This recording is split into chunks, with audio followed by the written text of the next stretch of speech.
Good evening, everyone. Scott Crawford's here to give you some insight on how to design a PowerPoint presentation. So it's Monday morning. You get an email, and dun. Yes, you have a PowerPoint presentation to give. Most folks, in my first reaction, looked a little something like this. Pick a face. I had the George Bush face. Quite frankly, the baby, that's really a lot of agony, and PowerPoint doesn't have to be that bad. But you may be that person. So in the wise, famous words of an actor that is very well known out there, ruh-roh, now what do? So what most people do is scramble, look for excuses to get out of this thing. All right, so one of my go-to excuses was, I've got this really bad medical condition that means I have to have my mouth sewn shut. So that is one go-to that I have. The other one, when that one doesn't work, is simply I won't have a mouth that day. So I can't give my presentation. But it doesn't have to be like that. Giving a presentation utilizing PowerPoint can be very easy. You have to keep in mind, the PowerPoint presentation is not your presentation.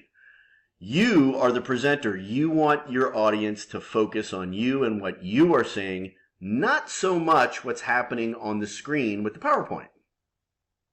So if you can keep that in mind, designing a PowerPoint for enhancing your presentation is pretty easy. So fear not. Fear not. I'm going to help you out here a little bit as quickly as I can with the limited amount of time that I have based on this project. So, honestly, the key to this is simplicity, right? You keep things simple. The simpler it is, the easier it's going to flow, the more the audience is going to pay attention, and the quicker it's going to go by, believe it or not. Again, I'm going to drive this home. Remember, your PowerPoint presentation is not your presentation. The meat and potatoes of your presentation is you giving said presentation. Right, so we're going to go a couple of things here right off the bat. We're going to go through the don'ts, okay?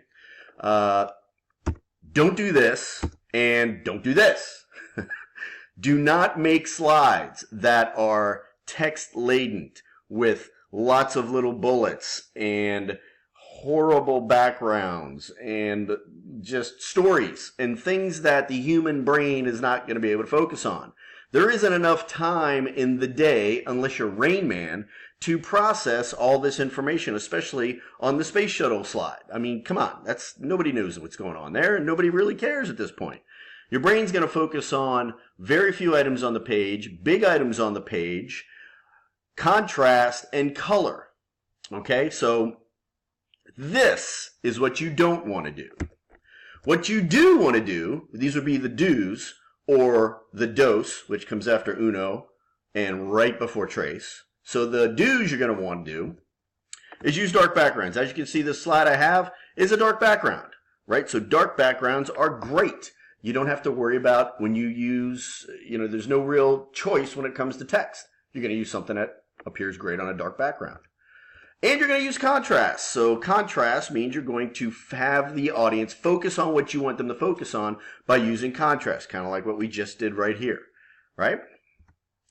6 items on a slide, whether that's 6 sentences or 6 pictures.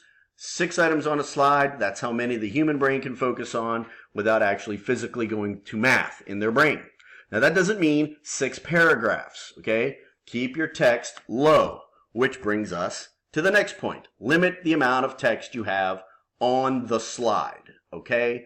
What you're doing is you are the text. You are speaking to the audience. You, with your inflection and your voice and the information you're giving, is what's going to get their attention. All this is just to, for lack of a better term, put a face to a name, right? You're going to say limit the text, and they're going to see limit the text, and guess what? They're going to probably remember limit the text. And lastly, believe it or not, when it comes to PowerPoint presentation, size definitely matters. The eyes focus on the larger things. Right now, probably everybody's focusing on dos or do's. So pay attention to that. You want to limit the text, make sure that you have big enough items on the page that you want them to focus on. All right. So basically, you're going to keep it simple again. KISS, right? We all know what that stands for. Keep it simple. And if you do, you'll be a superhero. Ah, I caught you. I bet you thought I was going to go with something else. And so that I'm not discriminating here, I actually have, your Marvel and your DC superheroes. I'm a Marvel guy. I'm sure there's people who love DC, although Aquaman's a pretty cool dude. Okay, so in summary, we're going to remember that you're going to keep things simple, right? Simple, simple, simple. You're going to put 6 items on the page, whether it's 6 pictures, 6 sentences, 6 whatever. That's all the brain can focus on. Contrast. You just saw we used contrast on the number 6. You're not going to do a text-laden slide. That is a no me gusta. We don't want to do any of that. And yep, unfortunately, in PowerPoint, size does matter. All right, so if you guys have any questions, see me after once we close this down, and I'll be happy to go through this again for you.